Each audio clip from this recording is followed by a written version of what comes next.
Dani, ჩვენ ვიწყებთ ახალ ინიციატივას, რომლის მიზანიცაა მსოფლიოს სხვადასხვა კუთხიდან ახალგაზრდა ებრაელები ისრაელის მხარდამჭერთა მომდევნო თაობად აქციოს. ისრაელის მთავრობამ დაამტკიცა პროგრამა მასა დიპლომატია, რომელიც მონაწილეებს თავაზობს პრაქტიკულ ტრენინგებს საზოგადოებრივ დიპლომატიაში, კომუნიკაციასა და ლიდერობაში, ამასთანავე აძლიერებს მათ კავშირს ებრაულ სახელმწიფოსთან. ინიციატივა გაჩნდა იმ დროს, როდესაც ისრაელი ცდილობს ახალი გზების პოვნას უცხოეთში მზარდი ანტისემიტიზმისა და დეზინფორმაციის წინააღმდეგ საბრძოლველად. ეხლა ჩვენთან ერთად არის მეირ ჰოლცი, მასა ისრაელ ჯორნის აღმასრულებელი დირექტორი, რომელიც ხელმძღვანელობს ამ პროგრამას და გვერდება იერუსალიმიდან. გამარჯობა და მადლობა, რომ აქ ხართ. დიახ, სასიამოვნოა აქ ყოფნა. მასა ებრაული სიტყვა, რომელიც ნიშნავს მოგზაურობას, ამაში ძალიან დიდი სიღრმეა. ამ ინიციატივის მნიშვნელობა აგვიხსენით, თუ რას წარმოადგენს მასა როგორც კონცეფცია. ერთი ნაბიჯით უკან დავიხევ და გეტყვით რა არის სინამდვილეში მასა. ჩვენ 22 წლის წინ დაარსებულნი ვართ ებრაული სააგენტოსა და ისრაელის მთავრობის მიერ.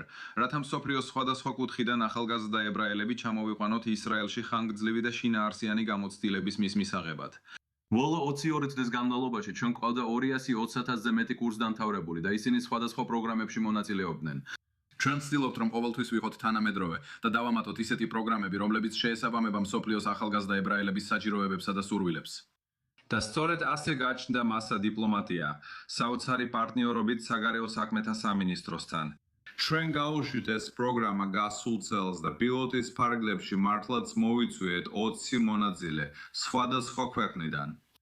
რომ მიიღონ ინსტრუმენტები საჯარო დიპლომატიისთვის, უკეთ გაეცნონ საკუთარი იუდაიზმს, უკეთ გაიცნონ ისრაელი. და იმედია იგრძნობენ მეტ კომფორტს, რომ ეს დისკუსიები აწარმოონ როგორც საკუთარ თავთან, ასევე სხვებთანაც. მართალია, ერთი რამ, რაც ამ პროგრამაში განსაკუთრებით აღსანიშნავია, არის ის, რომ ჩვენ ბევრი სტაჟიორი ყავდა, რომლებიც ამ არხში მუშაობდნენ. ისინი ყველანი, როგორც იცით, კონკრეტულ მიმართულებებზე არიან ორიენტირებული.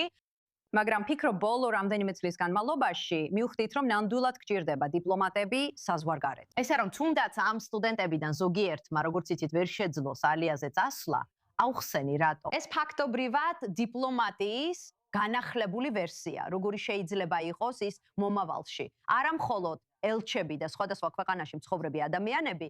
ფიქრობ, ეს მართალია ყველა იმ მონაწილეზე, ვინც მასას პროგრამაში მონაწილეობს. ისრაელში მნიშვნელოვანი დროის გატარება უკვე აძლიერებს თქვენს უნარს ისაუბროთ ისრაელზე, იუდაიზმზე უფრო თავდაჯერებულად ისაუბროთ.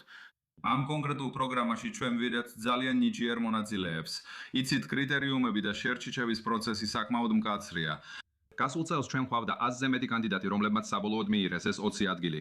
ესენი არიან ადამიანები, რომლებიც უკვე აქტიურად არიან ჩართული ან სოციალურ მედიაში, ან თავიანთ თემებში და ჩვენ ვაძლევთ მათ ინსტრუმენტებს, რომ კიდევ უფრო მეტი გააკეთონ.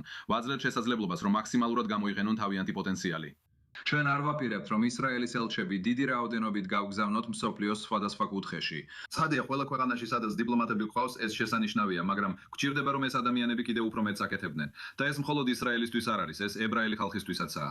ეს ანტისემიტიზმის წინააღმდეგაა, ყველაფერზე მეტად. ეს რაღაცა სამოქალაქო ჟურნალისტიკის ახალ ეტაპს გავს, იმ გაგებით, რომ ხომ იცით, ისე ვიცით რა მოხდა ბოლო რამდენიმე წლის განმავლობაში, ადამიანები ინფლუენსერებად იქცნენ, ან საუბრობენ ამაზე, ხო იცით, ადამიანები, რომლებიც ჩვეულებრივ ხმას არ ამოიღებდნენ. მაგრამ ეს ძალიან კონკრეტული როლია და საინტერესო პროგრამაა, თუ როგორ შეიძლება სულ უფრო მეტმა ადამიანმა, ვინც მცირე ადგილობრივ თემებს წარმოადგენს, ახსნას, როგორ შეიძლება ეს უკეთეს მდგომარეობამდე მიიყვანოს ებრაელებს დიასპორაში.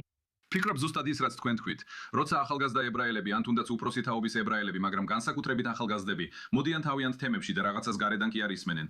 ეს უკვე მათი თემის შიგნიდან მომავალი ადამიანები არიან, რომლებიც ცვლილებას ახდენენ. ეს ყველაფერს აძლიერებს ყველა იმ ძალისხმევის, რაც უკვე მიმდინარეობს. მაგრამ როცა ხავს ადამიანი, რომელიც ნამდვილად წარმოადგენს ამ ღირებულებებს, შეუძლია ახსნეს და პრაქტიკული გამოცდილებაც აქვს, იცით, მათ უკვე გააკეთეს რაღაცები პრაქტიკულად და ახლა აქვთ ცოდნა, რომ მეტი გააკეთონ, მეტი ილაპარაკონ და უფრო თავდაჯერებულები იყვნენ ამაში. ეს იწვევს ტალღურ ეფექტს მათ წრეებში, მეგობრებსა და ოჯახებში და შემდეგ ეს კიდევ უფრო ვრცელდება. და მათ საზოგადოებებში, თუ ისინი შეძლებენ გახდნენ ამ ძალისხმევის ლიდერები, ჩვენ ვნახავთ ბევრ სხვას, ვინც მათ მიჰყვება. და შეიძლება მომავალში ვიხილოთ შემდეგი თაობის ლიდერები.